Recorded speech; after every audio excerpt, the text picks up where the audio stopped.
Ready? Okay. This is Special Agent in Charge, Mark Taglianetti, and I'm here with Kenny Uhlich from Actus Wealth. And Kenny's a wealth strategist. Can you tell me a little bit about what you do, Kenny? Absolutely, Mark. Thanks for taking some time out. That's probably it's one of the easiest, but also one of the most complicated questions that I think any wealth strategist gets. Mainly because I think when clients ask us that, they're usually envisioning that we do something that we don't actually do. So I always like to ask my clients just a question, kind of put it back for a second, and it helps me actually allow them to kind of anchor into what I do. And the question I usually ask is something to the effect of, how so often so many of us aren't actually reaching our financial goals, or so many of us are missing opportunities when it comes to saving and moving towards our futures. And the universal answer that I get, even if I don't say yes, is at least a nodding of the head. And so when I have this conversation, even with people that I meet in a gas station, or I'm having a networking function, or at the end of a seminar that I might be giving, when I ask that very pointed question, do you know how so often so many people struggle to hit their financial goals? My next comment to them is always, what I do, what we do here at Actus, is our goal is always to be able to help our clients reach their financial potential. And we do that through some dynamic processes that we've created when it comes to helping them understand two fundamental paths that every single person is going on, Mark. Protection, wealth accumulation.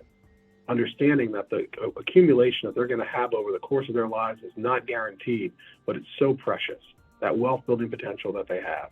And so how do we go about making sure that that's saved and protected, and that it's also set aside so that they're able to make sure that the people that they're going to become over the course of time is actually realized, and they're able to hit that potential no matter what happens, in season and out.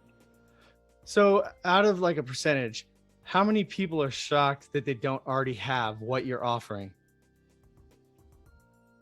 I'd probably say like 95% of the people, when they sit down with us, they begin to realize that so often they've been meeting with different types of advisors, different types of reps from various different places. Their banking person, their mortgage broker, their lawyer, their CPA, and they're getting advice from multiple different arenas, oftentimes on the same topic.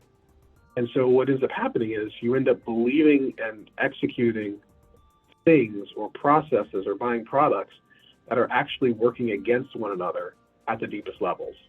And so when we begin to, as I like to tell my clients, we're going to unravel the spaghetti, we're going to peel it apart. Once we begin doing that, we get things organized. We get that financial junk drawer organized. Then they begin to understand that these products and these programs that they're purchased really aren't assisting them, or may not be assisting them in reaching their final goal or their ultimate goal. Well, that's amazing. What if I was a broker myself? What kind of advice would you give me if I was trying to do what you're doing? Well, I would say that first, it would depend on the type of broker that you are. I've been in this industry for 17 years and worked with some really fantastic companies, and I've done numerous trainings and gone on and expanded my own knowledge when it comes to exit planning and things of that nature. So I think that some brokers that are out there, people in this industry, many of them have been involved in this industry and they've never really kind of broken through the next level. And one of the phrases that I love to share with brokers is that what got you here isn't going to get you there. It isn't going to get you to the next step. So you've got to be able to be prepared to learn new things. You've got to be prepared to expand your horizons as to what's possible. And the answer is the question that you're asking yourself is that it is possible, that there is business out there for you to be able to obtain, and it's bigger than you even might imagine. But it's going to require some training and an openness of mind to see and understand maybe the business arena in a way that you hadn't before, to see the things that maybe might be missed because processes just need to be tweaked a little bit. And then there's always the issue of compensation, candidly. I think a lot of brokers just aren't being compensated properly for the work that they're doing out there. And that's one of the things that we at Actus certainly want to try to adjust or amend for brokers that are out there. So what would a typical broker get, or how much better do you provide for the brokers under you? And so first thing is going to be training, offerings of training and development to make sure that they're getting the right type of information so that when they go out and have a conversation, because not everybody has had the benefit of high quality training that I've been fortunate enough in my career to be able to obtain. So they might feel uncomfortable having a conversation with an elite business owner, right? They might feel uncomfortable asking some of the difficult questions that they need to be able to have if they're going to unlock the types of cases that they deserve to be able to write. That's where we come in, to be able to assist them and give them the narrative, give them the language so that they feel confident, so that then they, confidence and competencies are so closely related, right? If you're competent in what you do, you're going to be confident. And so if we can assist through training and through development and through some conversations, we can certainly assist those reps in making sure that they're capable and they're competent. And then that's going to exude when they go and have those conversations with their business owner clients. Right. And then they go in there and they feel empowered instead of scared. It makes total sense. So let's say I'm a business owner and I'm trying to protect and what are the other things that I'm supposed to be doing for the business? Yeah, I would protect, grow, and exit. Those are the three phases. And that comes out of my own personal experience. My grandfather and my dad were in a business down here in Louisiana in the oil field until about 85, 86, when there was an oil field glut. And then finally their business collapsed when everything else began to collapse around it. My grandfather always said if he had 5, 6 more months of capital, that business would still be here today.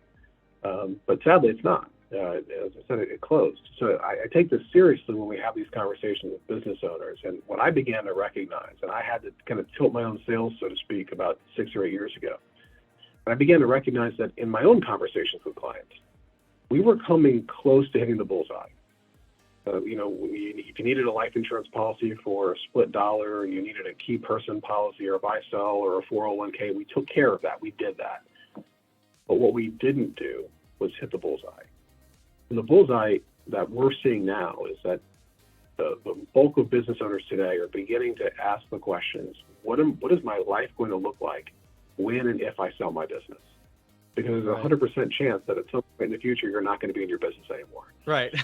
So we want to be able to help and make sure that the literally trillions of dollars that are transferring over the course of the next 10 years is maximized so that you are able to get the most from your business, and so that you're able to protect the value, grow the value of your business, and exit in the way that you want to, whether you want to sell it, whether you want to transfer it to somebody on the inside, like a family member, or you want to die at your desk.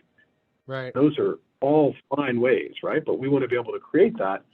And so often what our business owners want is, so I like to call an exit, no exit, where they still get to fruit the land, but still not be completely out of the business too. Perfect. That's cool. And say that I'm not a business owner. Say I'm just a person and I just don't know what to do, and I've gotten a bunch of advice from a bunch of different people and I'm confused. What kind of advice would you give me? I would say that, if whenever we meet with a client, whenever I have a conversation with somebody, I always want to try to express to them what I've learned, lessons that I've learned over 17, almost 18 years of being in this business, and understanding the way that things move financially. And first and foremost, I like to envision that there's just 2 parallel roads that all of us are on, every single one of us. And that first one is protection. And that means that, aspects that could keep us from being able to realize, the things that we have right now, whether it be you get sued, whether it's death, it's disability. And that deals with all the aspects of types of insurances, amounts of insurances, things of that nature. And then the second is that of capital, of wealth accumulation. That, if we know how money moves and how it grows over the course of time, and what little pieces of money we were able to set aside and save at great cost, and we get nervous as things begin to get volatile, or we could potentially lose our jobs, that money that's set to move over the course of time, that wealth building potential, is the greatest asset that we have on our balance sheets. And bar none, our ability to continue to earn that money and our ability to save it. But it's not guaranteed. There's no right that I have over that curve that I hope to have 10, 15, 20, 30 years from now. So we need to be able to help our clients understand how their to deal with the forces, the winds, the tide, and the forces of life that push down that curve. Whether it be, like we said, volatility, or the loss of a job, the loss of a spouse, somebody getting sick, losing your job, pandemic, whatever. And there's things that we can do to insulate the way that we move forward in time. And that's what our clients have enjoyed. So I'm actually a disabled veteran myself, and I get disability. Okay. What advice would you give me to do with my disability? Yeah, I mean, the first thing would be just to have a conversation, to find out like all the other, important factors. I mean, you're a business owner and you've got these disability benefits, because everybody's situation is going to be different. Some people's disabilities might preclude them from being able to go and have other jobs. Right. But some people are able, you are, blessed to be able to still function at a high level and do other jobs and have a career. So everybody's circumstances are going to be different. But I think with a 15-minute consultation and conversation, a lot of those pertinent factors are able to be seen, and then we can always begin to make decisions. But I would say first things first, let's help our clients get organized. Let's figure out where things are. This doesn't have to be about a product in the first conversation. It usually isn't. First conversation should be about getting organized and figuring out where things are and where things aren't, and then beginning to kind of set the course and establishing for yourself, like, what is the wealth building potential that you have as Mark Taglianetti, considering your disability and the way that you work, and for myself too, what's at risk? And once we see what that number is, I like to think of it as this: is that it's a lottery number. Your wealth building potential, Mark, could be in excess of $8-10 million, perhaps. All the money you're going to make over the course of your life. So I think of that. And I think that $10 million number necessitates a very detailed conversation in two parts. First, we need to make sure that as much of that money is protected in the event something bad happens. Right. And secondly, we need to make sure much of it gets saved for the person that you're going to become over the course of your life. Totally. And I wanted to ask you one fun fact about yourself. Can you tell me one thing that just sticks out that would be funny to hear? I'm actually a pretty boring person. No, come on, you got a fun fact. No, yeah, I think probably one of the strangest facts about me is I was kind of probably still am, pretty nerdy kid, and I was so obsessed with the 1988 presidential election that I won a talent contest for impersonations of George H.W. Bush and Michael Dukakis and Ronald Reagan and some kind of odd, political debate or presidential debate that took place. That's awesome. Could you do some, George? Mostly stolen from Saturday Night Live. I'm sure. I'm sure. I probably owe Dana Carvey some money in comparison. I love Dana. Can you do a little George for me, though? I love George. So again, I give all credit to Dana Carvey. Just so of course, 100%, 100. But so it's been a long time too, Mark. So you got it's okay. No, it's okay. Only 10,000 people are watching. It's fine. Wouldn't be prudent at this juncture. That's actually pretty good. Points. That's pretty good. All right. Is there anything you wanted to add before we get going? I think the last thing that I would want to share is who we are at Actus and what we're about. When we started this firm, like I said, I've been in this business for 17 years, and I started this firm, independently outside during the middle of the pandemic. And the reason for that is that I became convinced that people were not seeing the fullness of what their potential was. And the word Actus is a concept that comes out of medieval philosophy and theology. I was a theology major for a number of years and continue to study it. And the idea is that we have that action, that potential has to be acted upon to become actualized, right? Like we have to actualize the potential that is there before us if we're ever going to be able to realize it. And many people that I began to see just have this dormant potential of their finances, and they leave it at risk, and they miss so many of the opportunities. But Actus, our goal is to actualize as much of the wealth building potential that you have on your balance sheet, so that you're able to bring these things to bear for your future, for the people that you want to become over the course of time. So it's safe to say that you could change your status if you take Actus? That sounds like a great tagline. It definitely is. All right, well, it's been a pleasure, and I'll talk to you again soon. Hey, thanks, Mark. Appreciate it.